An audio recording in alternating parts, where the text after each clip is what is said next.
Hello friends, today we are going to study a chess game called the Game of the Century.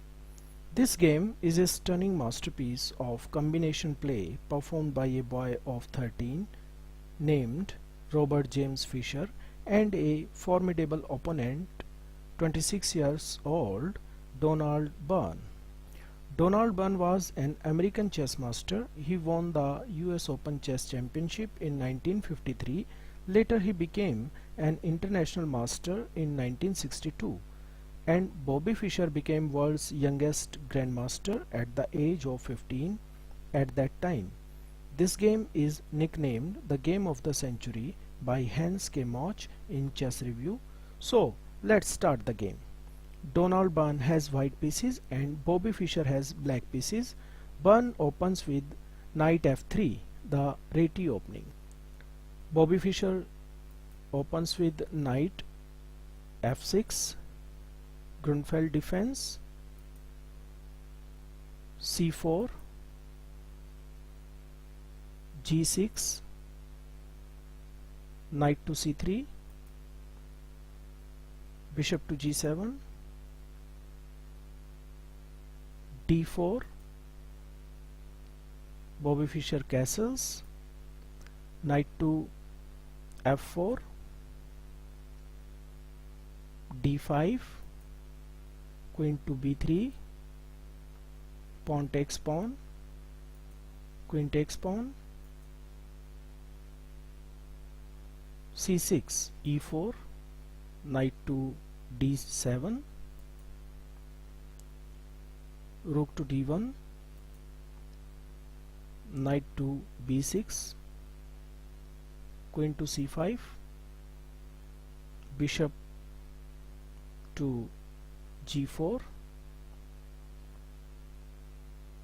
Now Byrne moves his bishop to g5. Here I think that bishop e2 followed by castling would have been more prudent. This bishop move played allows a sudden crescendo of tactical points to be uncovered by Bobby Fischer. This is said by Wade, Robert Graham Wade. He was a New Zealand and British chess player, writer, arbiter, coach and promoter. He had been 3 times New Zealand champion. So the next move was totally unpredictable for Donald Byrne because Bobby Fischer moves his knight to a4. This might have given a sudden shock to Byrne because this was not expected at all. Queen to a3. Okay, let's see what happen if c3 takes a4.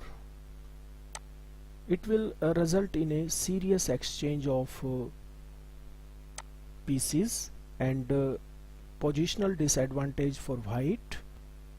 Here this will be the result. Bishop to e7, threatening to capture the queen, either the rook. Bobby Fischer takes the queen, Bryne takes the queen, Fischer takes the knight, threatening to capture, rook on d1. This is the immediate threat, so g takes f3. Now followed by check, pinning the bishop. Now the knight can be taken. Here you can see this is the result after the move knight to a4. Here you can see that Donald Byrne has messed up pawn structures and his dark square bishop and b2 pawn are hanging, and I think that this b2 pawn is doomed to be fallen. Let's come to the main line. queen to a3, protecting the queen. Knight takes knight on c3, pawn takes knight, knight takes e4. According to the plan, Bobby Fischer moves his pieces. Bishop takes e7, as it was predestined. Queen to b6, bishop to c4, pinning the pawn. So knight takes c3, bishop to c5, threatening to capture the queen. Here Fischer first prefers to give a check.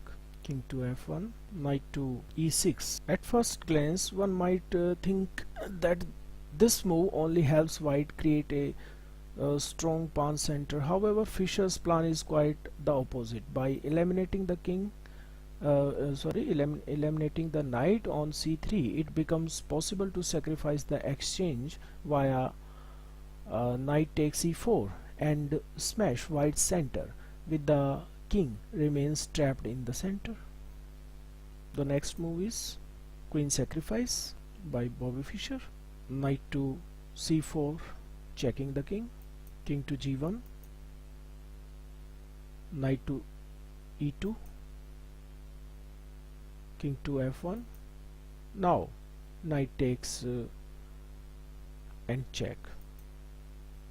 King to g1, again knight e2, king to f1, knight to c3, king to g1. Only now e6 is taken. Queen to b4,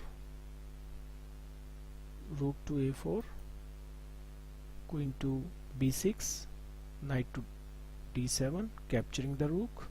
Rook to a2, capturing the pawn. King to h2, and here knight threatens to capture the rook. Byrne wants to exchange his rook, trying to putting the pressure on black's king. Queen gives a check on d8, bishop to f8, protecting the check. Knight to e1, d5, eyeing on g2 pawn, so that whenever this knight moves, it would give a direct check. So the next move was knight to f3, knight to e4, queen to b8. Bobby Fischer saves his pawn at b5, h4 and h5, protecting the further development of the white. Knight to e5, king to g7, pinning the bishop.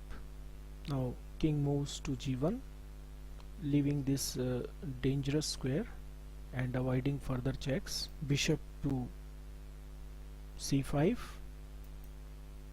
king to f1, knight to g3 check, king e1, bishop to b4 check, king to d1, light square bishop to b3 check, king to c1, knight check, e2, king to b1.